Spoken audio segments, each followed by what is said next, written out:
حدیث میں آتا ہے کہ حضرت حنظلہ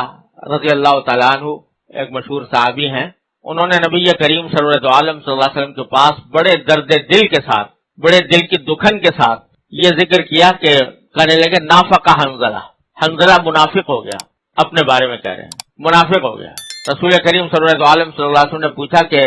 کیا بات ہے، کیوں کہہ رہے ہو کہ منافق ہو گیا؟ تو انہوں نے جواب میں عرض کیا کہ یا رسول اللہ، میں دیکھتا ہوں کہ جب میں آپ کی مجلس میں حاضر ہوتا ہوں اور آپ کی باتیں سنتا ہوں، آپ کے چہرے انور کی زیارت ہوتی ہے، تو اس وقت ایسا لگتا ہے جیسے آخرت آنکھوں سے نظر آ رہی ہے، جنت اور جہنم آنکھوں سے نظر آ رہی ہے، یعنی آخرت کی فکر غالب ہوتی ہے۔ یہ فکر غالب ہوتی ہے کہ مرنے کے بعد ہمارا کیا انجام ہوگا، تو اس فکر میں ہم رہتے ہیں اور ایسا لگتا ہے جیسے کہ جنت اور جہنم کو آنکھوں سے دیکھ رہے ہیں۔ لیکن جب آپ کی مجلس سے اٹھ کر جاتے ہیں، بیوی بچوں کے ساتھ ملتے ہیں، گھر کے حالات میں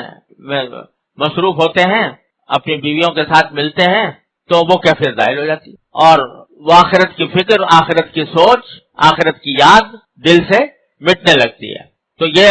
مجھے منافقت معلوم ہوتی ہے کہ رسول کریم آپ کی خدمت میں حاضر ہو کر تو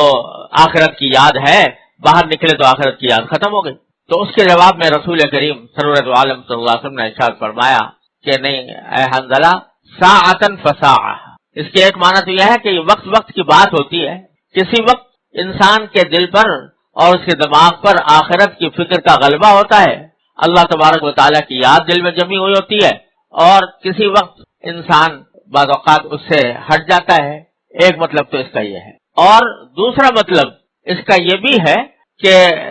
اس سے گھبرانے کی بات نہیں ہے، لیکن جب ایسا ہو تو دوبارہ پھر کسی ایسا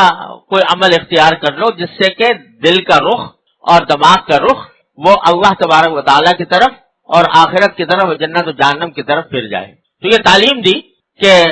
یہ تو ایک انسان کی فطرت ہے، اور اللہ تعالیٰ نے ہر چیز کی خاصیت رکھی ہے کہ جب دنیوی کاروبار میں آدمی کھانے میں، پینے میں، گھر میں اہل و عیال کے ساتھ مشغول رہنے میں جب آدمی وہاں ہوتا ہے تو وہ کیفیت برقرار نہیں رہتی جو ایک دینی اور ذکر کی مجلس میں ہوتی ہے۔ یہ تو ایک انسان کی فطرت کی بات ہے، لیکن اس کا مداوع یہ ہے کہ ذکر کی مجلسیں، یعنی اللہ تبارک و تعالیٰ کے دین کی باتوں کی مجلسیں، وہ وقتاً فوقتاً ہوتی رہیں۔ جب وقتاً فوقتاً ہوں گی تو اللہ تبارک و تعالیٰ اپنے فضل و کرم سے وہ جو کیفیات ہیں ان کو اپنی طرف موڑ دیں گے، ذہن کی کیفیات کو۔ تو اس طرح محض دین کی خاطر، محض اللہ تبارک و تعالیٰ کی رضا کی خاطر وقتاً فوقتاً جمع ہو جانا، یہ بذات خود علاج ہے اس زنگ کا جو بعض اوقات دلوں پر چڑھنے لگتا ہے۔ چنانچہ حضرات صحابہ کرام رضی اللہ تعالیٰ عنہم سے مروی ہے کہ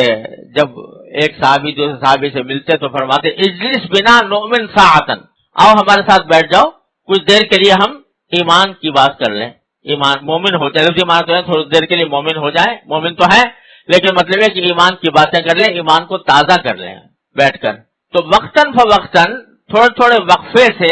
تھوڑے تھوڑے دنوں کے بعد اس طرح خاص اسی مقصد کے تحت جمع ہو جانا کہ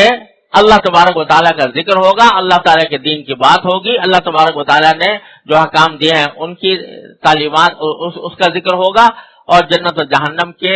تصور کا موقع ملے گا۔ اس مقصد سے جمع ہو جانا یہ بذات خود اس زنگ کو یا اس غفلت کو دور کرنے میں معاون ہوتا ہے جو